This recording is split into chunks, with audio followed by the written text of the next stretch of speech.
Hello and welcome back to Midnight Grappler Animals. My name is Salt, and with me today I have a traveler from another town who says some people in my town look a little weird and fishy, but I'm wondering if he's just racist. Just asking questions. Yeah. Serg, how are you today? I'm good. I'm good. I got that Innsmouth look about myself, so it gets a lot of looks, second guesses. It'd be so funny if like someone asked that with like a tinge of like eroticism. She got that Yeah. Innsmouth look, Yeah. That's the sequel to Shape of Water. Yeah. Today we're in the midst of manga May still. We've read lots of mangas, and this week's manga will be Gou Tanabe's H.P. Lovecraft's Shadow over Innsmouth. This is a 1975 manga adaptation of H.P. Lovecraft's short story. Yeah. Before we get into it, we gotta discuss the parties involved. First, were you familiar at all with Gou Tanabe? Yeah, I actually follow each other on the site formerly known as Twitter. I'm a big fan of his Sick. stuff. I don't think I've ever talked to him online, but he likes Lovecraft a lot, obviously, and I do too. So yeah, I'm a huge fan of his work. What's funny is it's available all over the place. Like I've seen different copies in French and Spanish and German and Italian. His works are like known and appreciated in many places too. So it's kind of amazing to see that. And how did you first become familiar with Gou Tanabe himself? Um, I think I just it's when you I feel like the HP Lovecraft fandom is very like small at times. So it's like even though there's like a lot of people love his work and know of his work by reputation, when new adaptations come out, people just start talking about him immediately. So I think like when word got out that Dark Horse was publishing his translated versions, it was just there was a lot of hype behind it. So and then the drawings of all of his stuff is just incredible, and the way he imagines Lovecraft's work is just like really great. I think in a specific way, it really captures the vibe of it, but still like presents it in a different way than you would think almost. Um, because so much of Lovecraft's writing is like about being indescribable almost, and this might be one of his most visual stories. But like there's still like a very Go Tanab has like a very like distinct way of like translating him that's really unique and really special. So it's yeah, I think there's just a lot of excitement over this series because he's done quite a few Lovecraft works actually.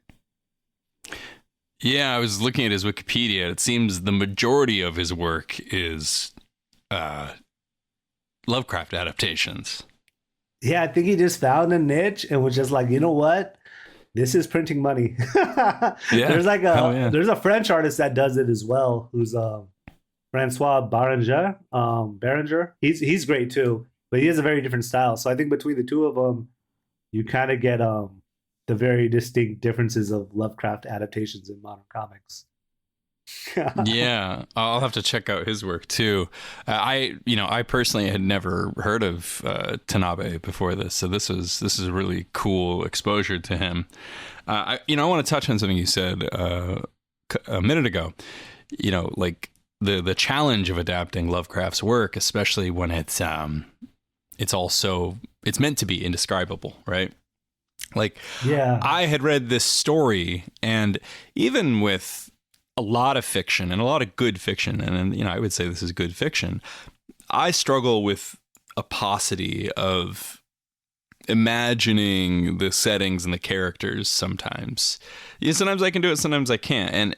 And I thought the descriptions in this in Lovecraft's prose were good, but it was harder for me to, see some of the things. Like I could sort of see the city, but like understanding how people were milling about the town, and the way everyone fit into that architecture was harder for me. So that was really special for me reading the comic.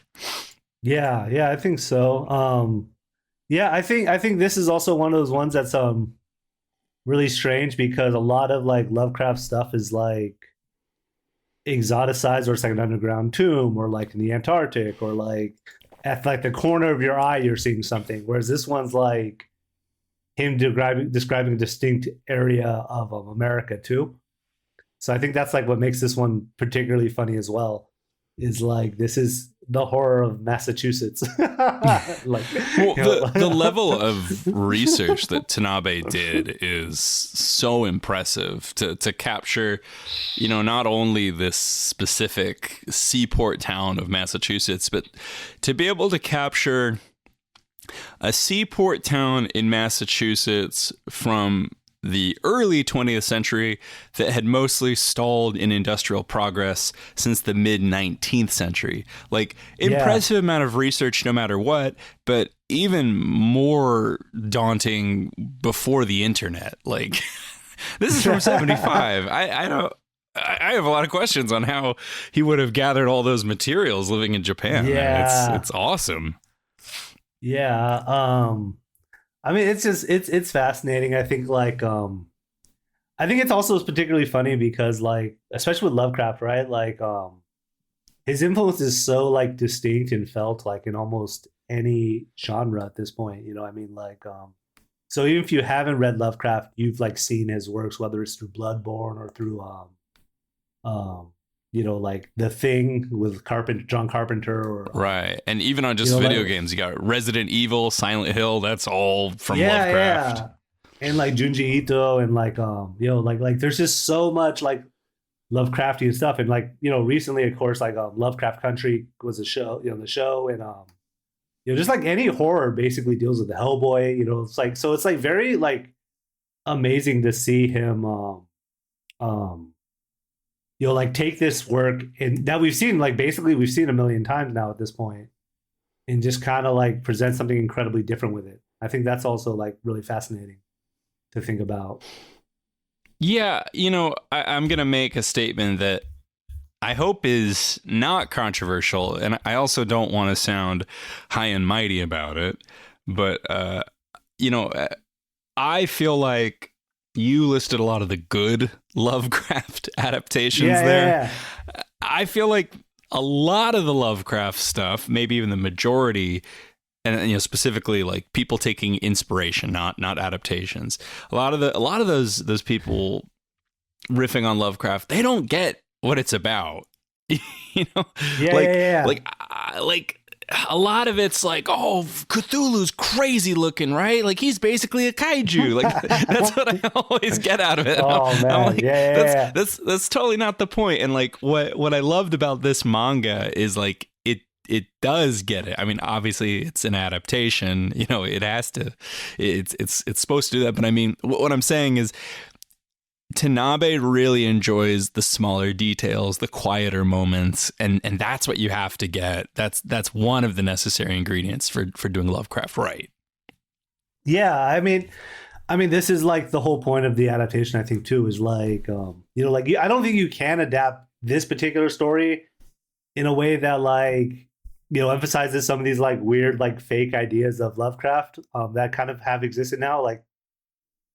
But I think anytime you read this is like how who's read the stories and who hasn't, right? Because like when you read Call of Cthulhu, he's like very barely there. Like you barely see him in the story. He's on like a page and a half at the end. Yeah.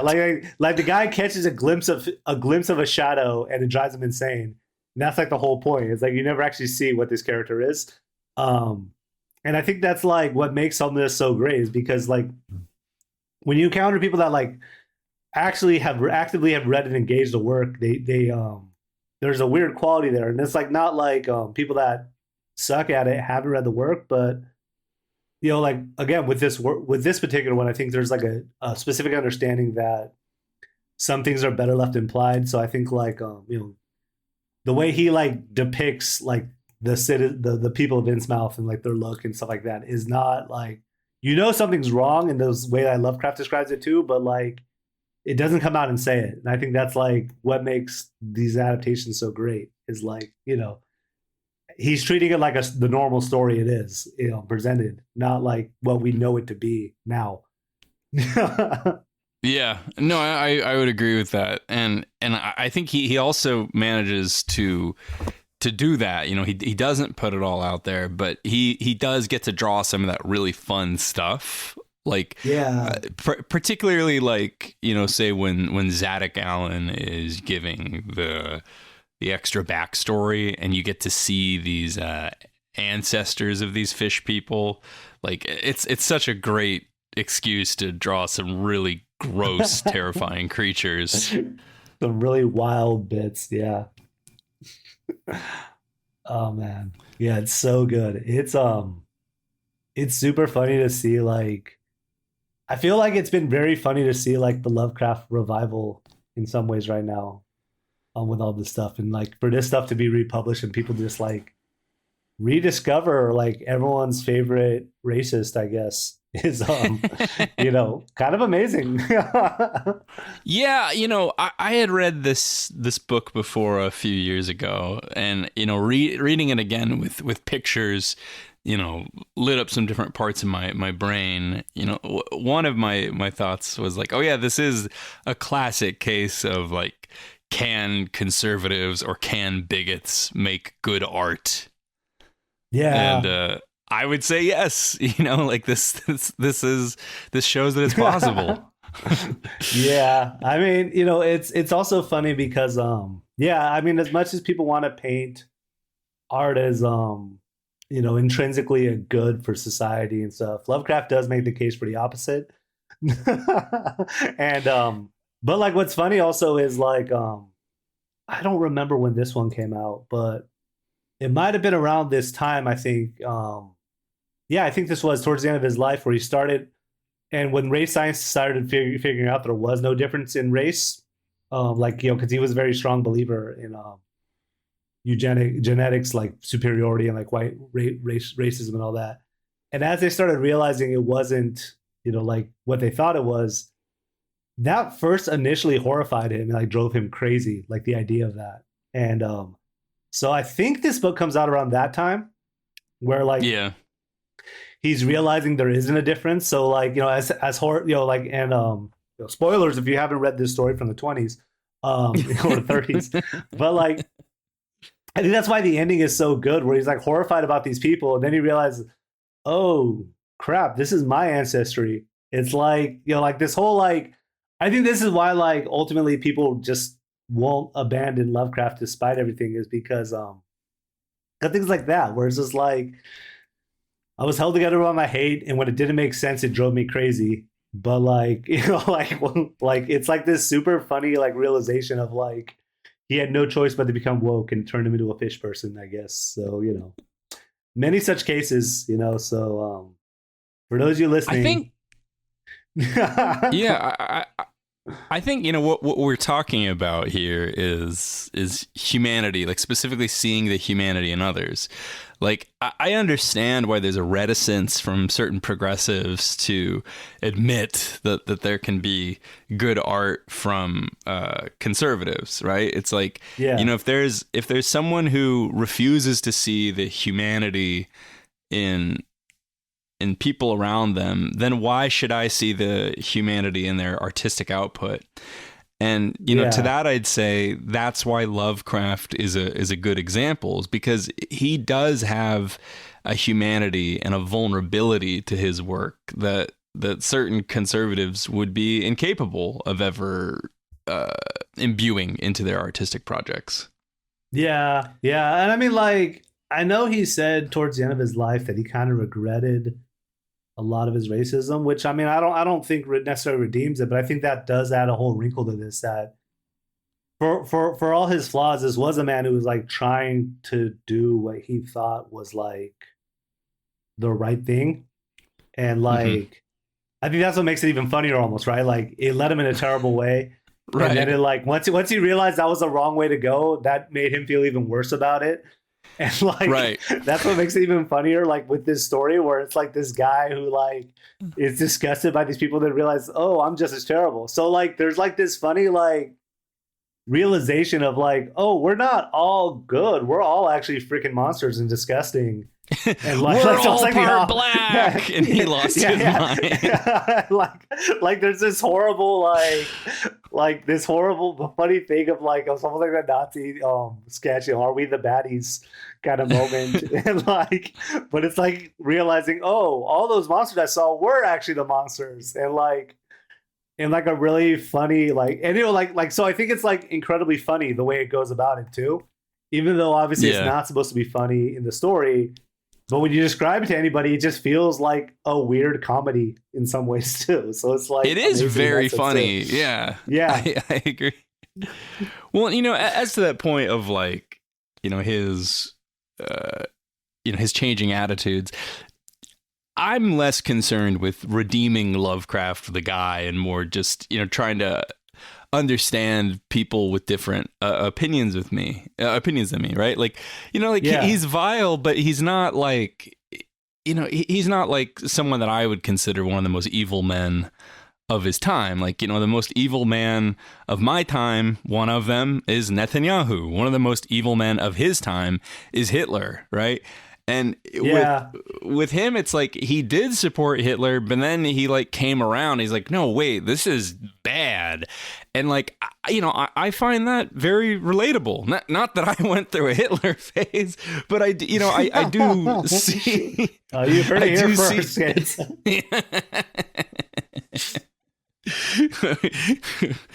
I had to spend a minute on Adolf Hitler's wiki. But what I find relatable is a lot of people do instinctively get reactionary bad opinions. I had reactionary awful opinions when I was younger, you know, like partly due to my family. And, you know, the question is, how do people grow out of that? You know, that's again, this idea of like seeing people's humanity. Yeah. I mean, I think that's what makes it like fascinating too, is like, in Lovecraft's writing, I think it's like a visceral fear. And you know, like a lot of times I think especially among races, people tend to like lionize xenophobia and racism as like this desire to like, not only this desire to protect your own, but like this heroic desire to protect your own, right? And in this, like a lot of Lovecraft's characters are just kind of like nerds and cowards and like, you know, like they're all like people who went insane. You know, it's so like it gets fascinating in that sense too, where like when you read it even on its own merits, you're seeing something like a little more complex than him saying, you know, other races are terrible. You know, and he's also arguing like, you know, like it's inevitable like that whatever's going on, the racial hierarchy will no longer exist. It will no longer like you know, like maintain itself, which, you know, like again, like kind of indicates like, you know, him living through a lot of great upheaval, social upheaval historically and everything else too, kind of indicates that, you know, like the world was kind of falling apart in a lot of his life, you know, whether it was World War I, whether it was like you said, Hitler, whether it was you know, the Great Depression. So I think that becomes kind of fascinating as a wrinkle to all this too, is that his whole thing is about the idea that, you know, some of this stuff will inevitably collapse. So, and, you know, like there's like a deep fear of that, but like also like a helplessness involved in that. I think that's like, I guess that makes it a lot more tolerable than reading like or watching like D.W. Griffith's Birth of a Nation, or like you know, like you know, The Triumph of the Will or something like that, and trying to say, oh yeah, well, you know, the pictures are very nice and the artwork's very well done, the cinematography is wonderful, and trying to find, you know, like the actual like merits of that. Yeah, no, I completely agree with all that, you know, like especially on the note of his protagonists being like, you know, nerds and cowards, like, yeah, Birth of a Nation, you know, like I completely agree with Alan Moore that it's the first modern superhero film, right? Like the fact that these characters are so valorous and strong, you know, like that makes it repulsive to me, right? But yeah, like you don't want to be the protagonist of Shadow over Innsmouth. He sucks. Yeah. And like, I think it's funny like with that, right? Because I think you can say you love this work and you enjoy these works in a way that doesn't make someone feel uncomfortable. The way, if you said, "Oh, Birth of a Nation's my favorite film," I'd be like, all right, like we need to not talk anymore. Like I need to get away from you. Yeah. This is Alan Moore said like about, again, going back to Alan Moore about like how people identified with Rorschach, and he was just like, yeah, just go stand over there. Don't be near me anymore. And I find that like really funny. Like you think about that in a lot of ways. How again, like, and this is something that like a lot of different writers from around the world have kind of picked up on with Shadow over Innsmouth and Lovecraft in general. I mean, I think Breccia did a version of these that are probably going to be hopefully released soon again in English. But like, there's a bunch of different adaptations of this particular work, and almost all his works. Again, like Bloodborne is just a Lovecraft story. And it's super funny to think about that, right? Like that, it's because of the way he approached the way he did it. And I think because there was like this genuine desire to explore truth and like also like this intelligence of like realizing like I can't stand against history, right? Makes it even funnier like to read this kind of story, because you're like, the hero is like we said, just kind of some like sad nerd who like realizes he's not much different than these guys either. So it's like even funnier, like, because you're basically just reading a slow breakdown of a racist. And like his realization that, oh man, I'm no better than them, and I don't know, it's incredibly funny to me in that sense, I think. And I think that's what like the manga does very well, is capturing that sense of like this almost like erosion of ideas. Yeah, I love that concept of erosion. That lights up so much for me, right? Like, you have multiple aspects of the protagonist's psyche being eroded. This town is being eroded, and one of the details I better appreciated on the second read through was the sort of culpability or complicity of the surrounding cities, like how they wanted nothing to do with it, right? And it's somewhat justified in the world of the story, where like there is a horrible fish deity that's ruling over it all. I get why you don't want to be a part of that, but what I'm saying is like there is a sort of the status of Innsmouth is determined somewhat by these other towns eschewing it and wanting to pretend it's not there. I think that speaks to some of there is some complexity to the racial attitudes of the day. Yeah.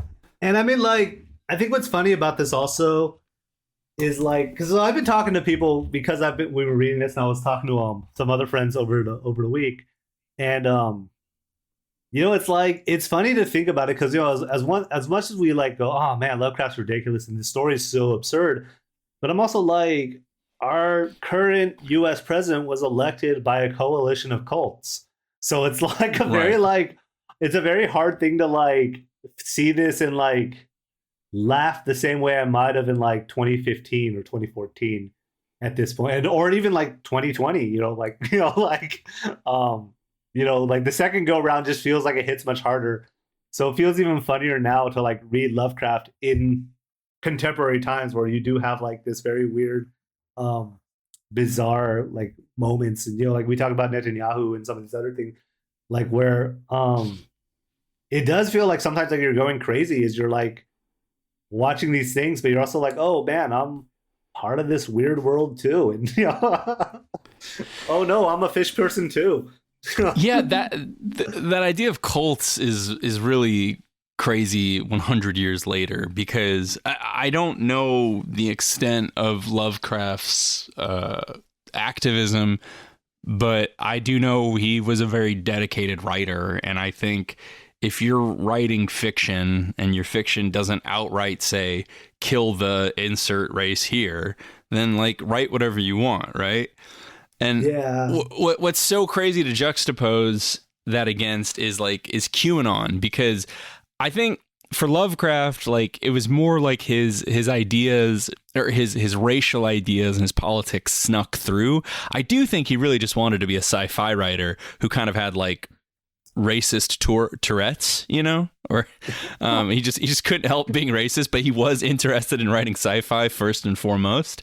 And my point is, like, when you use a lot of the language of this book, it is just QAnon and all the post QAnon stuff now. Like it is. I do feel that insanity you're talking about, where people who would have agreed with Lovecraft at the time now sincerely believe all this stuff in this book, that there's like, you know, undersea rulers or whatever deciding our politics. Yeah, it's reading Lovecraft and like, oh man, this is a great documentary. And like, or wouldn't it be great if we could create our own Innsmouth? And you're like, oh man, just stop talking. It's just like I believe Innsmouth has a right to defend itself. Yeah, they have a right to exist, guys. Yeah. Oh my god. I guess, you know, before we wrap up here, what of the other Tanabe adaptations have you read? I've flipped through most of them. I haven't bought them because I was going to start buying them when I moved to Europe. And I'll be honest, the European versions are like freaking gorgeous. I have the French Shadow over Innsmouth, or the Spanish Shadow over Innsmouth here. It's hardcover. I think the French ones are on like leather paperback, almost like leather covers. So I'm like stuck between, do I get them in? What language do I get them in? Do I get them in a language I can't read, or a language that I can read that looks like shit? And but yeah. So I've read The Color Out of Space. I think I've read that one. The Hound and Other Stories. I really want to grab the Mountains of Madness volumes. I think that's 2 volumes. Call of Cthulhu is obviously another one. I mean, like all these stories I know so well, so for me to read them, it's like I don't necessarily need the dialogue in English. Right. Yeah. So it's like, I mean, it's just kind of exciting to see these works be done like this too, I think. And like I said, like there's a few notable comic adaptations of Lovecraft. I know, that was like one of the things Fantagraphics, I was really excited about them doing republishing Brechia, because Brechia has done also the Lovecraft works. So it'd be really cool to see those ones. But yeah, we'll see what comes out, because like I said, I think there's just a renewed interest in these things, as we do see a lot of people who kind of have similar ideas talk about them very seriously in the news and get elected to public office. So it's hard to say. Yeah. Do you have any of Brechia's works? No, I mean, actually, not Brechia, Gou Tanabe's. No, I don't know if I had said this, but I had never heard of Gou Tanabe before today. Okay. So this was really special to be exposed to such a talented artist. Yeah, it's incredible. I think like I said, like he kind of really captures the work very well, I think, and like even like the change between night and day, and like the fish looks, and like the deterioration of the whole vibes of it all, and the sense of chaos. Like his art's just breathtaking, and I think that alone is like worth buying these comics for, Yeah, I mean, there's certain artists who can really specialize in any niche within a niche. They can be really good at drawing monsters, or they can be really good at facial expressions. They've got these certain strengths, and Tanabe is one of those guys who can do it all. Like, that level of detail is so readily apparent. I mean, I was talking in the beginning about how I struggle sometimes to visualize novels as I read them, and the capability to detail to render detail to all of this architecture, all the nature, all the forestry, all the ocean, it's staggering. And for that reason alone, even if you don't have any particular feelings on Lovecraft, like that's why you got to read this. Yeah. And it's funny, like when he draws like the quote unquote normal people, and like it kind of just looks like it's going to be almost like a normal anime horror story. And it just kind of like descends into this whole like, oh, everything in this is insane even by manga standards. Like, Yeah. man, it's just so good. And like I said, like it's I think it's rare, especially when you see there's so much like influence of Lovecraft, right? There's so much like adaptations of this, like good and bad. So it's like funny to see someone that like nails it in a way that's like both really aligned with the story and like really unique still at the same time. Right. Yeah, I had mentioned that I'm playing. I mentioned Silent Hill earlier. I'm playing the Silent Hill 2 remake on PlayStation. Nice. And like it's hitting me now, like the extent of which that's inspired by Lovecraft. and the go-to is always the monsters, right? But like I'm thinking of everything before the monsters, like that concept of like an abandoned cityscape and, you know, left to economic ruin. There's so much there that like feeds into a particular vibe, a particular aesthetic. So it's cool to see the origins of that. Yeah, it's funny because it's like really hard to like imagine even things like slightly adjacent to Lovecraft that's not taking a nod to Lovecraft. Like you will never see an octopus monster type thing that is not in some way owes its existence to Lovecraft at this point. Like any sort of like tentacle, you know, or like you know, like you said, an abandoned city kind of thing, or like a decaying city, a civilization kind of thing. Just all feels Lovecraftian, even if like, I mean, obviously like what they pull from might be influences of influences, right? But like it's just funny to think about that it's just like it's almost impossible to like do anything that's not tied to it in some way if it's covering in certain fields now. Yeah. I think that's a good place to wrap it today. Before we get out of here, I want to say to everyone, thanks for listening, and support the show if you are able. A Patreon subscription on patreon.com/midnightgrappleranimals at $5 a month will get you all the goodies. We have a huge backlog at this point. And if you can't do that, leave a review for the show on your podcast app of choice. I mean it. Do it. You can follow us on all the socials. We are MGA Pod on Bluesky, and you can find our handles in the description of the show. Before we bid you adieu, we will do a Taste Maker's Grab Bag where we recommend stuff we have been enjoying. You want to go first, Serg? Yeah, I've been reading the Strugatsky brothers. They are Soviet science fiction writers. They are incredibly fun. It's very fun to read like Soviet science fiction and see how different it is than Western science fiction. We'll have to talk about that on one of these episodes one of these days. I read before Roadside Picnic. I'm reading Monday Starts on a Saturday. Now I think that's what it's called. Yeah, I have one more, The Doom City. I got into them because apparently they were a huge influence on Disco Elysium, which is one of my top games. So if you like those kind of things, check them out. All right, what do you got? Sick. Very cool. I have one film, All the Colors of the Dark, 1972 giallo film directed by Sergio Martino. Those Italians were cooking in the 1970s. Yeah.